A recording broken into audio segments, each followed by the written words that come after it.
여러분, 이하고 가 그리고 은하고 는 완전히 달라요. 잘 들으세요. Sérieux, je comprends pas pourquoi c'est Ka. Ça devrait être Nun. Non mais j'en ai marre. C'est un enfer ces particules. Ah, sérieux, j'ai envie d'abandonner, c'est pas possible. Ah.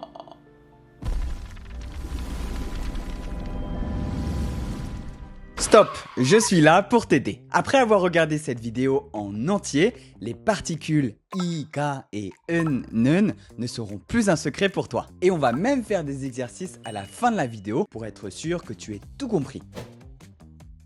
Annyeonghaseyo, moi c'est Pierre, je parle coréen depuis 8 ans et je sais que pour beaucoup de mes élèves, les particules iga et ennen peuvent rapidement devenir un cauchemar. J'ai donc pris le temps de faire cette vidéo étape par étape pour que ce soit le plus clair possible. Et juste avant de commencer la vidéo, si tu veux me soutenir, abonne-toi, c'est totalement gratuit et ça m'aide énormément à continuer. Allez, c'est parti, 가자!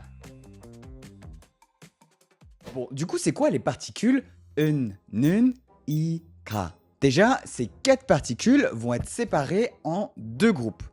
Nun, qu'on appelle les particules de thème, et i, ka, que l'on appelle les particules de sujet. Commençons par les particules de thème nun. Déjà, pourquoi il y en a 2? Je te rassure, elles veulent dire exactement la même chose. La seule petite différence, c'est que s'utilise après un mot qui se termine par une consonne et nun s'utilise après un mot qui se termine par une voyelle. Prenons exemple avec le mot kopi, du café en coréen. Il se termine par la voyelle i et du coup on va dire kopi는. Et si on prend le mot 물, de l'eau en coréen, ça se termine par la consonne l et du coup on va dire 물은, 물은. Et c'est exactement la même chose pour les particules de sujet i, ka. I s'utilise après une consonne et ka s'utilise après une voyelle. Prenons les mêmes exemples. Kopi, donc qui se termine bien sûr par une voyelle, on va dire kopi가. Et 물, qui se termine par une consonne, ça change pas, on va dire 물이. Pour information, cette différenciation existe pour faciliter la prononciation. Essaye d'inverser les règles et tu vas vite te rendre compte que c'est un petit peu compliqué. 커피, 물가, 좀 이상하지 않아요? C'est pas vraiment naturel, n'est-ce pas? Un autre petit point important, en coréen, le mot je change de forme selon la particule qu'on lui attache. Avec la particule de thème 는, ça donne 저는. Que l'on a souvent l'habitude d'utiliser lorsqu'on se présente d'ailleurs. 저는 피에르입니다. Je m'appelle Pierre. Avec la particule de sujet 저, ça devient 제. Et du coup, 제 plus 가, ça donne 제가. Que l'on utilise souvent pour dire c'est moi qui. 제가 했어요, c'est moi qui ai fait ça. Bon, ça c'était la partie un peu facile, la forme. Mais soyons honnêtes, la vraie question c'est à quel moment je dois utiliser le thème et à quel moment je dois utiliser le sujet. Et c'est exactement ce que l'on va voir maintenant. D'abord, qu'est-ce que c'est le thème? En français, la notion de thème n'existe tout simplement pas dans notre grammaire. Du coup, on traduit thème par sujet dans notre tête et c'est là que tout se mélange. En fait, la particule de thème, c'est comme le titre de la conversation. Quand tu dis 커피는, tu annonces un nouveau titre. Le titre, c'est le café.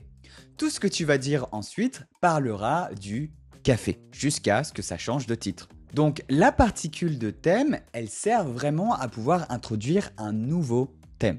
C'est logique. Et pour traduire 는 dans ta tête, j'utilise aussi cette astuce qui marche plutôt bien. Tu vas traduire 는 par en ce qui concerne.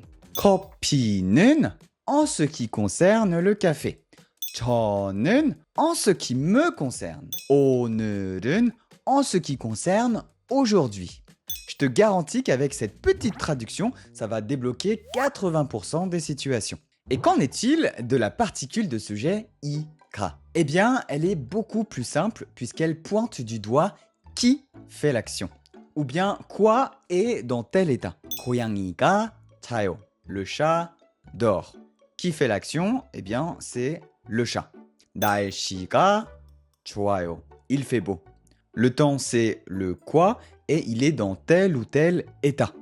이가, c'est un peu comme un projecteur qui est braqué sur le sujet. Maintenant, je vais te montrer 3 règles concrètes à absolument savoir. La règle numéro 1, c'est le fait d'être dans la généralité ou bien dans une situation précise. On utilise 는 pour parler de quelque chose en général et on utilise 이가 pour parler de quelque chose de précis. Ici et maintenant. Donc par exemple, 커피는 써요. Le café est amer. 써요, ça vient du verbe 쓰다 pour dire quelque chose d'amer. Donc 커피는 써요, là je parle du café en général. En ce qui concerne le café, donc là je parle de tous les cafés du monde, eh bien c'est amer. C'est une généralité. Maintenant, imagine-toi, tu es dans un petit café à Séoul, tu commandes un café, tu prends une gorgée et là, surprise, il est super sucré. Et du coup, tu vas dire 이 커피가 달아요. 달아요. Ce café est sucré. Ici, on utilise 이가 parce que tu ne parles pas du café en général, tu parles de ce café, celui qui est devant toi dans ta tasse. Un deuxième exemple, 고양이는 귀여워요. Les chats, c'est mignon. C'est une généralité absolue, tout le monde est d'accord pour dire que les chats sont mignons. Du coup, on utilise 는. Et maintenant, tu marches dans les rues de Séoul et tu croises un petit chat tout mignon devant toi. Et là, tu vas dire 이 고양이가 너무 귀여워요. Ce chat est trop mignon. Ce n'est plus une généralité parce que tu pointes du doigt ce chat précisément et donc tu vas utiliser 이가. Donc si je récapitule, pour une généralité, on utilise 는 et pour quelque chose de précis, devant moi, on utilise 이가.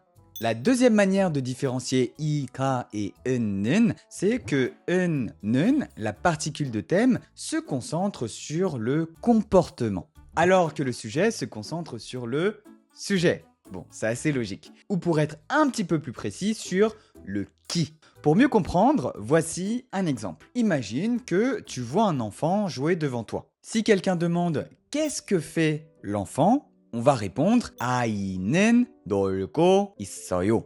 Ici, j'ai utilisé la particule de thème parce que le thème est sur le comportement. Qu'est-ce que fait l'enfant? Qu'est-ce qu'il est en train de faire? Quel est le comportement de l'enfant? L'enfant est en train de jouer. Par contre, si quelqu'un pose cette question, qui est en train de jouer? Dans ce cas-là, on va pouvoir répondre 아이가 놀고 있어요. Pourquoi? Parce que la question se concentre sur le qui. Donc effectivement, si on traduit 아이는 놀고 있어요 et 아이가 놀고 있어요 en français, eh bien on a exactement la même traduction. Sauf que 아이는 놀고 있어요 se concentre sur le comportement, alors que 아이가 놀고 있어요 ici se concentre sur le qui. Et maintenant, un réflexe à bien garder en tête, c'est que en coréen, le qui, c'est, on va dire, 누구. Et quand le qui est le sujet de la question, eh bien, ça donne 누구 plus ka, ce qui donne 누가. Donc le mot qui porte déjà lui-même la particule de sujet. Et donc, ce qu'il est important à bien retenir, c'est que lorsqu'on a une question qui est posée avec 누가, eh bien, ça entraîne toujours une réponse avec la particule 이가. Par exemple, 누가 놀고 있어요? Qui est en train de jouer? Eh bien, on va forcément répondre 아이가 놀고 있어요. C'est l'enfant qui joue. 누가 왔어요? Qui est venu? 친구가 왔어요. C'est mon ami qui est venu. Ici, répondre avec 는 est impossible car la question braque les projecteurs sur le qui, 누가. Parlons maintenant d'une règle qui s'applique seulement à la particule de thème 는. On utilise cette particule quand il y a un contraste ou lorsqu'il y a une transition dans une conversation. Un nouveau titre. Prenons un exemple. Imaginons qu'il y a 3 personnes et que la première personne dise 저는 한국에서 왔어요. Je suis coréen.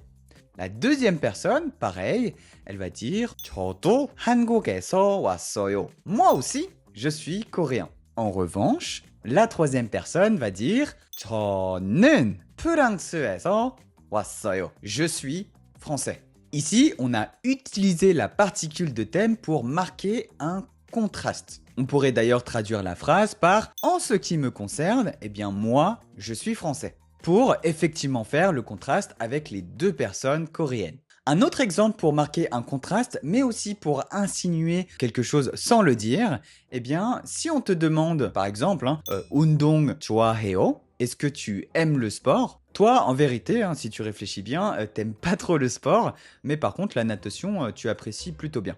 Eh bien, dans ce cas-là, tu vas pouvoir répondre 수영은 좋아해요. La natation, ce sport en particulier, eh bien, j'aime bien. En fait, le un révèle quelque chose. Il dit que tu aimes la natation, mais pas vraiment le reste. Et petite remarque, au passage, ici, la natation, ce n'est pas le sujet, c'est l'objet de la phrase. Donc oui, la particule de thème, tu peux aussi la mettre sur des objets. Donc voilà comment on va pouvoir distinguer les particules de thème et de sujet. Mais ce n'est pas tout. Parce qu'il y a pas mal de phrases en coréen composées à la fois de 는 et à la fois de ika. Et il faut pouvoir savoir comment ça marche. Prenons par exemple cette phrase. 떡볶이는 맛있어요. Les tteokbokki sont délicieux. Tu introduis un thème, donc tu vas par défaut utiliser la particule de thème 는. Mais comment tu fais si tu as envie de préciser que ces tteokbokki sont particulièrement bons dans ce restaurant? Imaginons, tu as amené un de tes amis dans un restaurant coréen et le sujet principal dont tu es en train de parler avec ton ami, c'est le restaurant, 이 식당. Du coup, tu commences ta phrase en disant 이 식당은. Donc en gros, en ce qui concerne ce restaurant. Et ensuite, tu as envie d'ajouter une information supplémentaire en disant que leurs tteokbokki sont délicieux. 떡볶이는 맛있어요. Du coup, tu vas dire 이 식당은 떡볶이는 맛있어요. Le problème, c'est que si tu dis ça, et d'ailleurs, comme pour l'autre exemple que l'on avait vu précédemment avec la natation, eh bien, ça peut sonner un petit peu comme si, en ce qui concerne ce restaurant, les tteokbokki sont délicieux, mais pas le reste. Les gens pourraient donc penser que tu es en train d'insinuer que toutes les autres choses, à part les tteokbokki, ne sont pas bonnes. Donc si tu veux juste dire que ce restaurant sert de bons tteokbokki, tu vas pouvoir dire 이 식당은 떡볶이가 맛있어요. En ce qui concerne ce restaurant, les tteokbokki sont délicieux. En disant cela, tu ne compromets pas tout le reste du menu. 맛있어, 맛있어. Ok, maintenant, c'est à toi. Comme promis, on va vérifier que tu as bien tout compris. Je vais te raconter une petite histoire et à chaque trou dans les phrases, tu vas pouvoir mettre pause sur la vidéo et choisir la particule qui est la plus adaptée. Allez, c'est parti, on va ouvrir la conversation avec un ami avec une généralité. Donc, j'ai envie de dire, le matcha, c'est amer. Du coup, 말차 써요. Le matcha est amer. Alors, à ton avis, qu'est-ce qu'on va mettre? 는 ou bien ika? Et donc, la réponse, c'est 말차는 써요. Ici, c'est une généralité, c'est la toute première règle que l'on a vue au début de la vidéo. Et du coup, on utilise la particule de thème. Ensuite, imagine-toi un serveur qui pose une tasse sur la table à côté. Et du coup, tu vas demander qui a commandé ce matcha. Et donc, la phrase c'est nous, 말차를 시켰어요. Et du coup, donc réfléchis bien, qu'est-ce qu'on va mettre après nous? Effectivement, c'est 누가. Nuga parce que là, tu parles du qui. Donc c'est la règle numéro 2 qu'on a vue un petit peu plus haut. Et ensuite, ton ami va répondre « c'est moi qui l'ai commandé ». Du coup, on va dire 시켰어요. Du coup, à ton avis, qu'est-ce que c'est? Est-ce que c'est 저는 시켰어요 ou bien 제가 시켰어요? Je te laisse répondre. Effectivement, c'est 제가 시켰어요. C'est moi qui l'ai commandé. Donc là, on insiste sur le sujet. Voilà, on peut vraiment le traduire comme c'est moi qui l'ai commandé. Donc on utilise la particule de sujet 가. 제가 시켰어요. Maintenant, imaginons que quelqu'un vous demande si vous aimez le café ici. Ton ami adore le café, mais par contre, il n'aime pas ce matcha. Et du coup, il va répondre j'aime le café, mais en ce qui concerne le matcha, eh bien, j'aime pas trop. Donc la phrase en coréen, ça donne 커피를 좋아해요. 말차 별로예요. À toi de répondre. Effectivement, on va dire 저는 커피를 좋아해요. 말차는 별로예요. Ici, je dis clairement que j'aime le café de manière générale, mais en ce qui concerne le matcha, j'aime pas trop. C'est donc une généralité de base, j'aime pas trop le matcha. Finalement, ton ami te fait goûter son matcha et là, surprise, il est vraiment trop bon. Du coup, tu as envie de dire ce matcha est délicieux. 이 말차, 맛있어요. Est-ce que du coup on va dire 이 말차가 맛있어요 ou 이 말차는 맛있어요? Effectivement, on va dire 이 말차가 맛있어요. Là, tu parles de ce matcha précisément, celui que tu viens de goûter. C'est donc une situation précise et tu vas du coup utiliser la particule de sujet. Voilà, j'espère que tu as pu jouer le jeu et faire tous les exercices et que cette petite mise en situation t'a plu. Maintenant, je vais te dire quelque chose de super important. Après avoir vu cette vidéo, tu vas sûrement encore douter et te poser des questions. Et tu sais quoi? C'est totalement normal. Le choix entre 는 et i가 n'est pas juste du par cœur, ça vient avec l'expérience. Dis-toi que même les Coréens seraient incapables de t'expliquer la règle. Pourquoi? Parce que pour eux, c'est un automatisme. C'est un petit peu comme nous, les Français, qui mettons le masculin et le féminin sur des objets. On ne peut pas vraiment expliquer pourquoi on dit une pomme et pas un pomme, n'est-ce pas? Et cet automatisme, tu vas le construire tout au long de ton parcours d'apprentissage. D'ailleurs, laisse-moi te partager 2 vérités ultra importantes concernant les particules. La première vérité, depuis que j'apprends et que j'enseigne le coréen, je n'ai jamais rencontré une seule personne qui ne faisait aucune erreur sur les particules. Que ce soit des débutants ou même des personnes avancées dans l'apprentissage de la langue, et dis-toi que même les Coréens natifs sont amenés à faire des erreurs sur les particules. C'est pour te dire. La deuxième vérité, c'est que les particules, c'est quelque chose que tu apprends au début de ton apprentissage du coréen, mais que tu continues à étudier tout au long de ton parcours. Donc ce n'est pas grave si tu fais des erreurs. Les Coréens ne vont jamais te juger pour ça. Avance pas à ton rythme et célèbre chaque petite victoire. Au fait, j'ai fait un résumé complet en PDF sur toute la vidéo. Tu peux le télécharger gratuitement en cliquant sur le premier lien dans la description. Et si tu veux apprendre à construire des phrases en coréen, clique juste ici. Annyeong!